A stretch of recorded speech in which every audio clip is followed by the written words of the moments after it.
Hello students, let us continue with EDL. कल एक question आप लोगों को लिखवाया था 65M और 117N. उसके लिए मेरे पास बहुत सारे डाउट्स वापस से आए. देख लीजिए कि भाई हम लोगों ने क्या किया था 117, तो 65 का हमने पहले EDL निकाला. पूरा HCF निकालने का पूरा मेथड हम लोगों ने यहाँ पर किया था. ये वाले में आप लोगों का मुझे नहीं लगता कि कोई इशू है. दूसरा, जब आप लोग डाउट भेजें तो प्लीज ये भी लिखकर सेंड किया करो कि किस पार्ट में डाउट आया है ना. क्वेश्चन आपने लिख दिया, क्वेश्चन तो क्या पूरा क्वेश्चन है, तो कम से कम ये लिखा करो कि लास्ट लेटर हाफ में डाउट है, फर्स्ट हाफ में डाउट है, या ये पता नहीं चला कि आपने प्लस माइनस क्यों लगाया. डेफिनेटली डाउट वहीं पर है. इसमें आप लोगों को कोई डाउट नहीं होना चाहिए और होगा भी नहीं. इस वाले में भी कोई डाउट नहीं है कि 117 is equal to 65 into 1 plus 52. इसके बाद 65 is equal to 52 into 1 plus 13.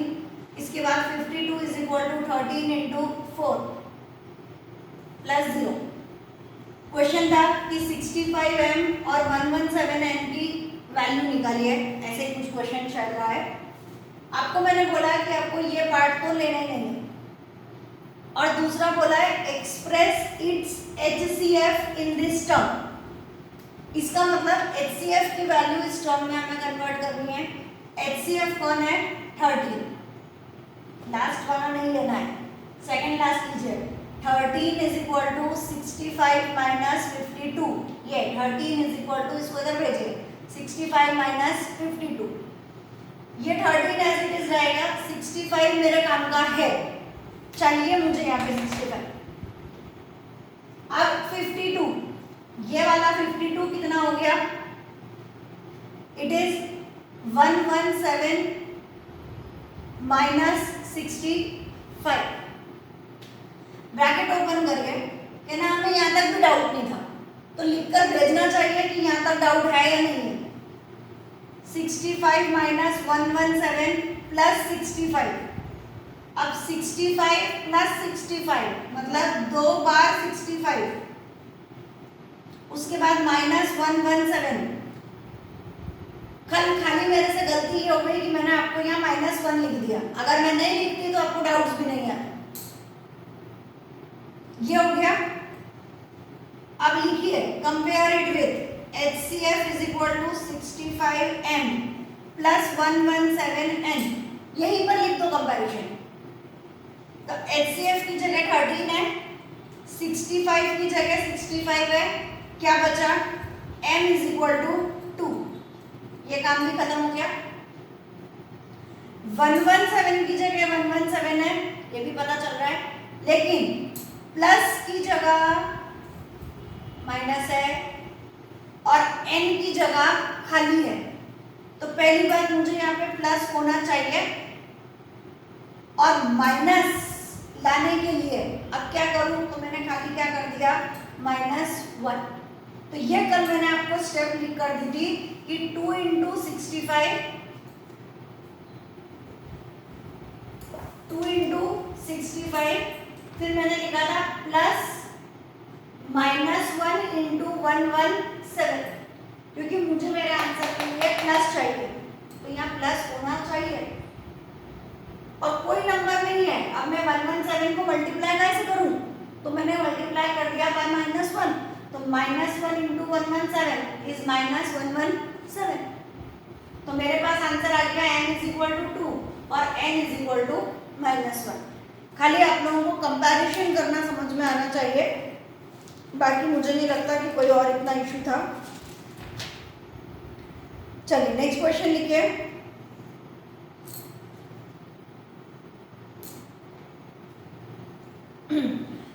In a seminar, the number of participants in a seminar, the number of participants in Hindi, English and Maths are 60, 84 and 108. Full stop. Find the minimum number, ये minimum number को double underline कर लीजिए। Find the minimum number of rooms required if in each room the same number of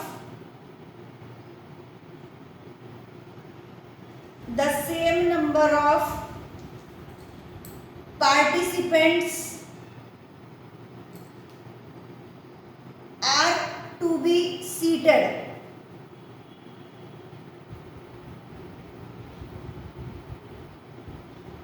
पता चलेगा।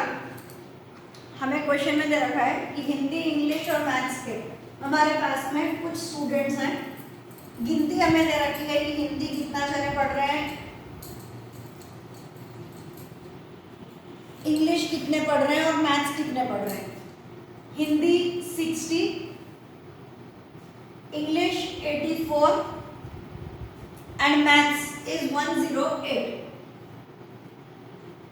अब हमें बोला है कि हम लोग इन टोटल पार्टिसिपेंट्स को कितने कमरों में बिठा दें, कितने कमरे हमें चाहिए, हर एक कमरे में ये बराबर बराबर बैठने चाहिए। और उसमें भी कंडीशन दे रखी है of being in the same subject, वो लिखवाना शायद रह गया है, and all of them being in the same subject. तो कितने रूम चाहिए कि एक सब्जेक्ट में एक एक व्यक्ति, एक एक तरह के लोग ही वहाँ पर बैठ पाए। तो पहली बात, टोटल नंबर ऑफ स्टूडेंट्स कितने हैं, तो टोटल नंबर है हमारे पास 60, 84 और 108। मुझे टोटल 252 स्टूडेंट्स को बिठाना है। इस तरीके से बिठाना है कि एक एक सब्जेक्ट के वो लोग प्रॉपरली उस डिजाइनिंग में बैठ पाए। मैंने आपको वर्ड अंडरलाइन करवाया है मिनिमम। जब भी आपके पास मिनिमम वर्ड आएगा, मिनिमम में मिनिमम, स्मॉलेस्ट, छोटी चीज अगर हमें फाइंड करनी है तो हम लोग फाइंड करेंगे HCF। अब HCF फाइंड करने के लिए आपके पास दो मेथड है, आपको जो बेटर लगे। मैं दोनों मेथड बता रही हूँ। 60, 84, 108 प्राइम फैक्टर्स 2, 15, 3, 5, 5, 1। इसका 2 4 2, 3, 7। इस वाले का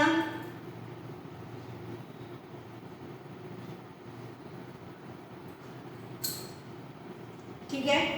अब इसमें 2 2 2 सब में आ रहा है, 2 2 2 सब में आ रहा है, 3 3 3 सब में आ रहा है। बाकी नंबर्स अनकॉमन है।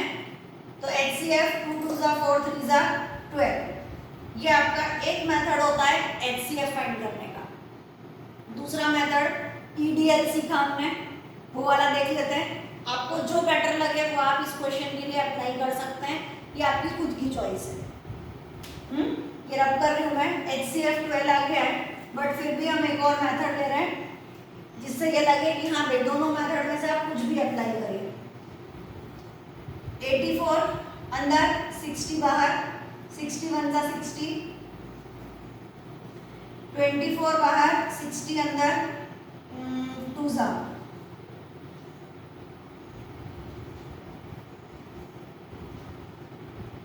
12 बाहर, 24 अंदर, 12 2 सा 24, काम खत्म। इन दो का HCF 12 आया। अब 84 पे अप्लाई करना पड़ेगा। 84 12 12 पर 72, 12 7 सा 84।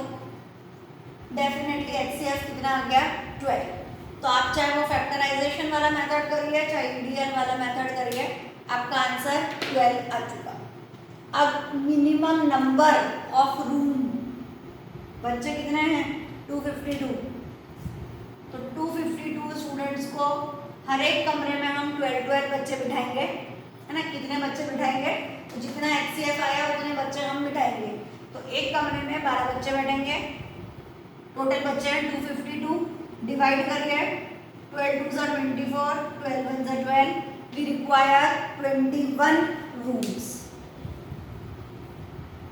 Number of rooms required is equal to 21।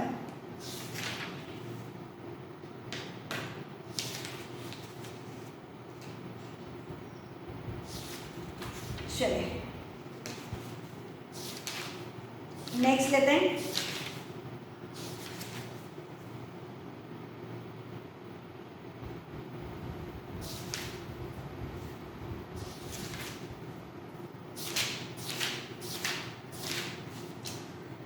Next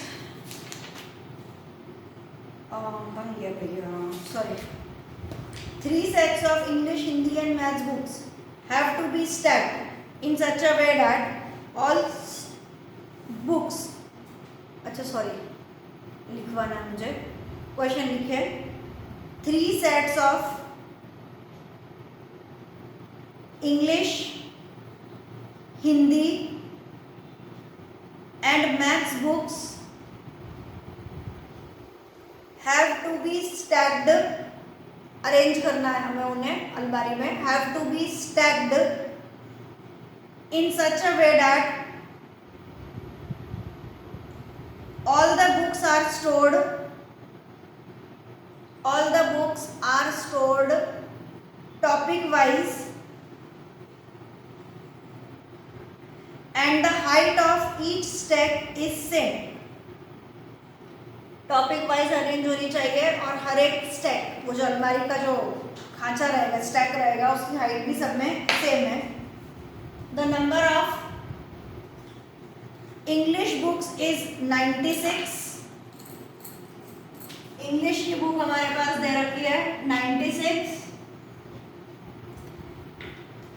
the number of Hindi books is 240 and number of maths books is 336.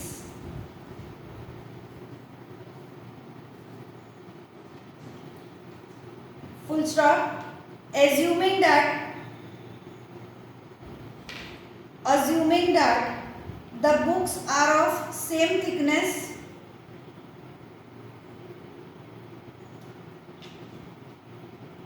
determine the number of stacks. Determine the number of stacks of English, Hindi and Maths book.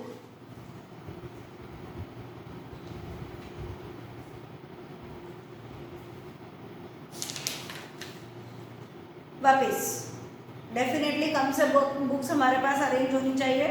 क्या करना पड़ेगा हम लोगों को, इनका HCF find करना है। जैसा मैंने आपको बोला, HCF फाइंड करने का आपका अपना तरीका है, कोई बाउंडेशन नहीं है, आप किसी भी मेथड से फाइंड करिए, कोई इशू नहीं। 240, 96, 9 2 18, 2 6 12, 3 और 1 19,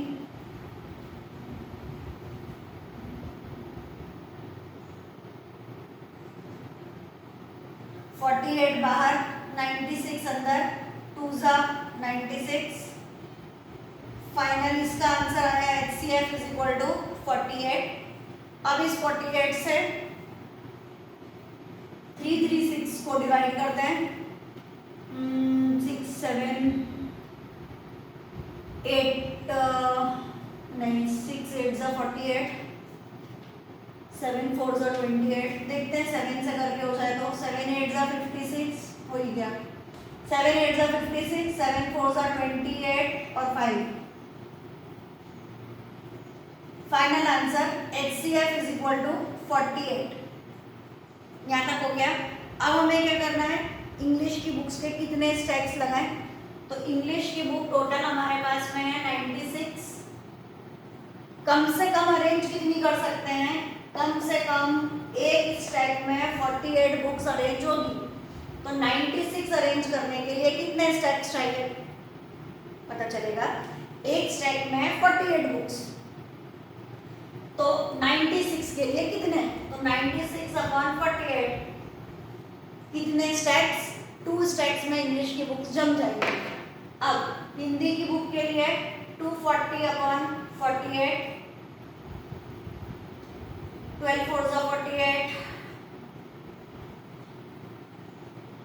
हिंदी की बुक्स को अरेंज करने के लिए हमें 5 स्टैक्स चाहिए। मैथ्स की बुक के लिए 336 अपॉन 48, 12 1 जा 12, 12 2 जा 24, 9 बचा, 12 16, 12 6 जा 74, 12 5 जा 50, 12 8 जा 96, 4 7 जा 28। मैथ्स की बुक अरेंज करने के लिए 7 स्टेप्स। तो इंग्लिश के लिए 2, हिंदी के लिए 5, मैथ्स के लिए 7। वही ईडीएल चल रहा है, वही एचसीएफ चल रहा है, लेकिन क्वेश्चन का पैटर्न बिल्कुल बदल गया। हम लोग वर्ड प्रॉब्लम्स पर आते हैं। चलिए आगे चलते हैं।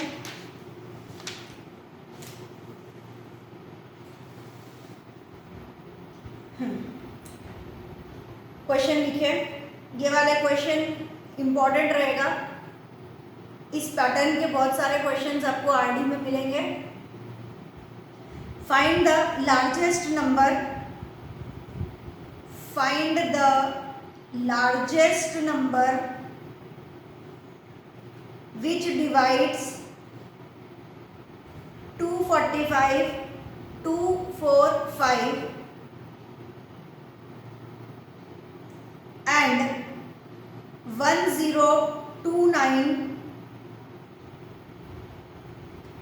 leaving remainder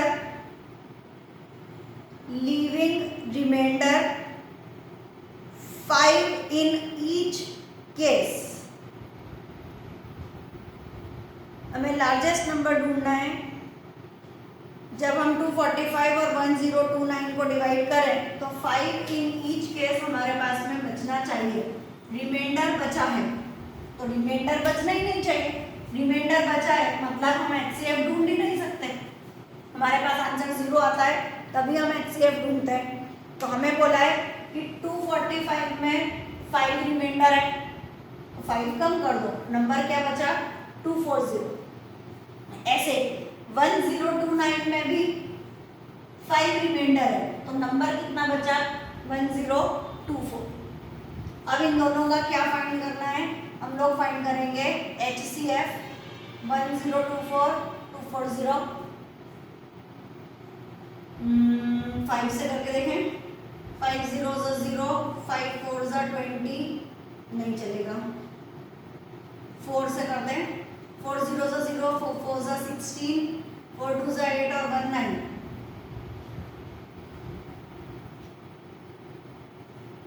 बचा हमारे पास 64। 64 बाहर, 240 अंदर, 3 4 12, 3 6 18 और 1 19। 10 में से 2 गया 8, 13 में से 9 गया 4, 48 बाहर, 64 अंदर, 1 जा 16, 16 बाहर, 48 अंदर,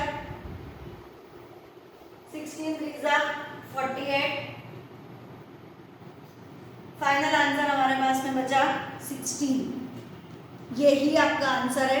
मेन बात जो आपको ध्यान देनी है वो है कि लार्जेस्ट नंबर ढूंढने का बोला है तो लार्जेस्ट नंबर के लिए हम लोग HCF फाइंड करेंगे। वहां पर डबल अंडरलाइन करके नोट डाल के लिखिए कि लार्जेस्ट नंबर ढूंढने के लिए हमने HCF ढूंढा है।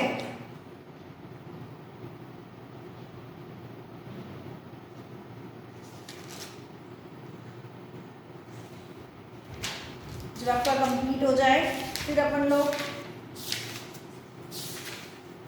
एक और लेते हैं।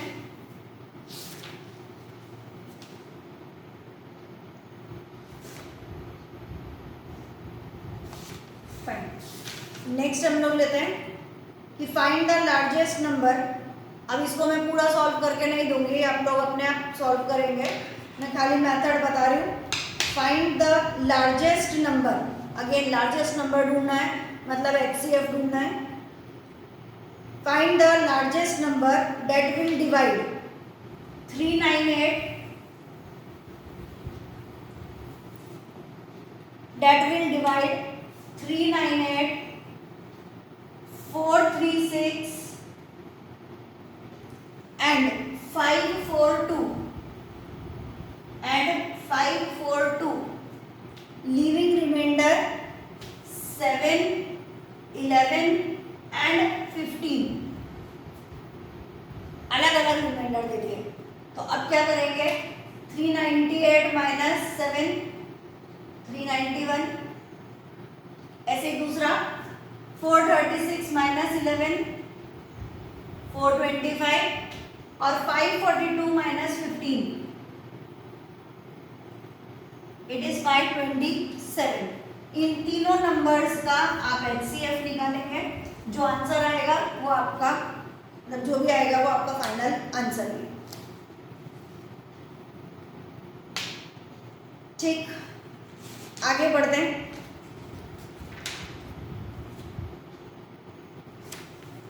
वहां पे मार्क कर लीजिएगा कि लार्जेस्ट वाला है वो आप लोगों ने लिया है। Next, find the smallest number. ये आपका पैटर्न अलग है, मार्क करिएगा। वो लार्जेस्ट नंबर था और लिविंग रिमाइंडर था। अब हम स्मॉलेस्ट नंबर ढूंढ रहे हैं।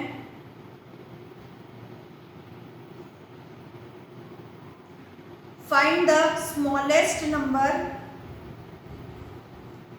which leaves the remainder 8 and 12। अब सबसे छोटा नंबर ढूंढना है जो 8 और 12 रिमाइंडर छोड़ता है। when divided by 28 and 32।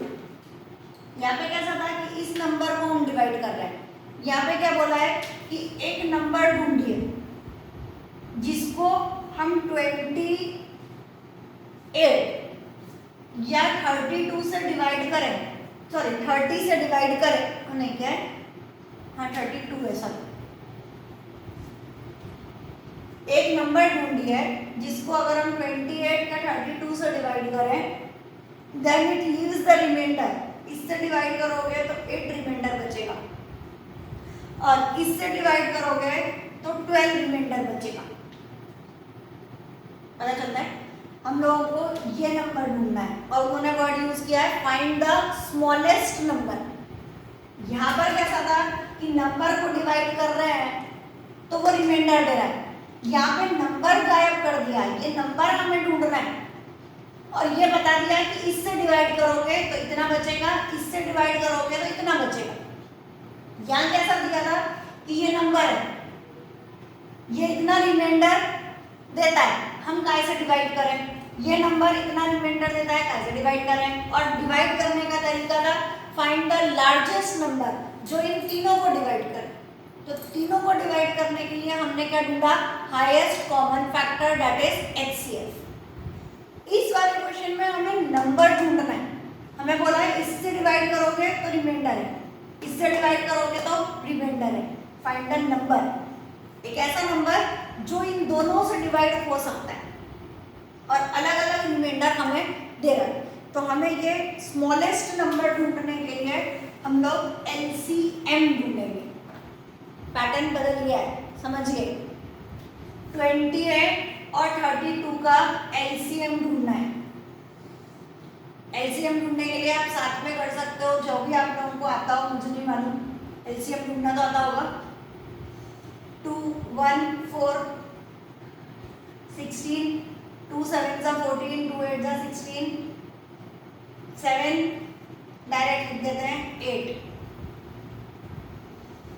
ये हो गया 2 2 4, 4 7 28, 28 into 8, 8 8 64 and 3 16 6 22। It is 224। LCM पहले ढूंढिए। हमारे पास आंसर आया एलसीएम इज इक्वल टू 224। उसके बाद हमें दे रखा है कि इट लीव्स द रिमाइंडर। कितना रिमाइंडर ढूंढता है, छोड़ता है, तो हमें दिया है 8 और 12। कितना रिमाइंडर 20। इसमें से -20 करिए, फाइनल आंसर इज 204। यहाँ वाले में पहले माइनस किया था, फिर एचसीएफ ढूंढा था। यहाँ वाले में पहले एलसीएम ढूंढिए, एलसीएम ढूंढने के बाद जो रिमाइंडर है उन्हें ऐड करिए और ऐड करने के बाद इस नंबर में से सब्ट्रैक्ट करिए। डेफिनेटली ये आरडी के क्वेश्चंस हैं, ये आपको करना पड़ेंगे, इनको छोड़ना नहीं है। और इससे जो ऊपर थोड़े थियोरेटिकल वाले क्वेश्चंस हैं वो भी थियोरेटिकल बेस्ड है, कुछ कुछ उनमें पार्ट है, वो मैं सिर्फ तब कराऊंगी जब आप लोग मेरे सामने होंगे, जब हमारी फाइनल एग्जाम, फाइनल मतलब स्कूल की कोई भी फर्स्ट एग्जाम होने वाली होगी, हम तब बात करेंगे। चलिए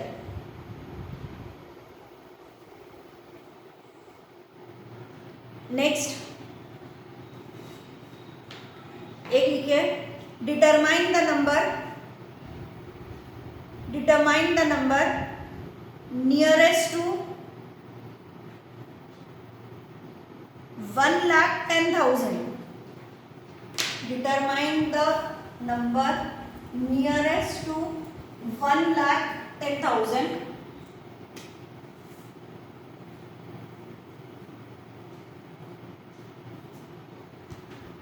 But greater than 1 lakh. 1,10,000 के पास होना चाहिए, but greater than 1 lakh, which is exactly divisible by, each of 8, 15 and 21. देखो वापस हमें दे रखा है कि वो काय से डिवाइड होता है, तो बोले 8, 15 और 21 से, 8, 15 एंड 21 से वो एग्जैक्टली डिविजिबल है। कौन है? नंबर तो हमारे पास है ही नहीं, है ना। अब क्या करें, तो पहले हम लोग एलसीएम ढूंढेंगे 8, 15 और 21 का। 2 इस वाले का कुछ होना ही नहीं है, इसलिए मैं डायरेक्ट लिख देती हूँ। अब 3, 5, 7, 5 का भी कुछ नहीं होना, 7 का भी कुछ नहीं होना, मैंने सब डायरेक्ट लिख दिया। 5 4s are 20 और 2 3s are 6, 6 7s are 42, 2 2s are 4, 2 4s are 8, answer आया 840। इस नंबर का एलसीएम है 840 और हमें क्या बोला है कि 1 लाख से बड़ा होना चाहिए और 1,10,000 से छोटा। तो 1,10,000 माइनस 840, 0,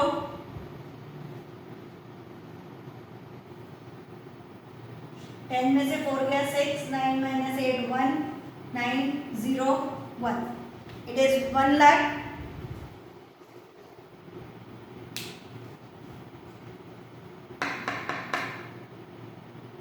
मुझसे कहीं पे गलती हो गई,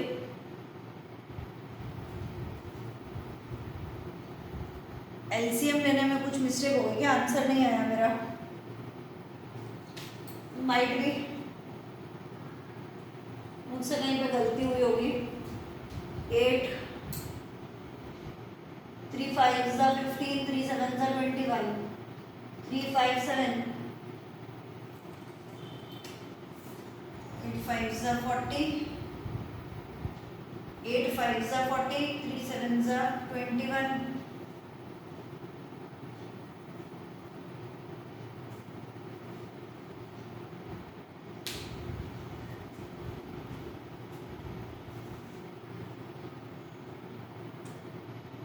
ठीक है। पता नहीं आंसर मैच नहीं कर रहा, एक बार रीचेक कर लेंगे अपन।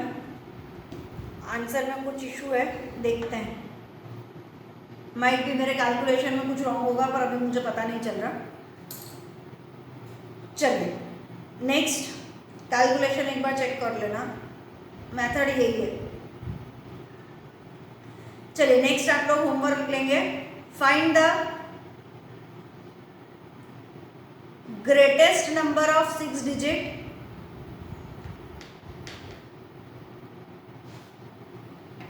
find the greatest number of 6 digit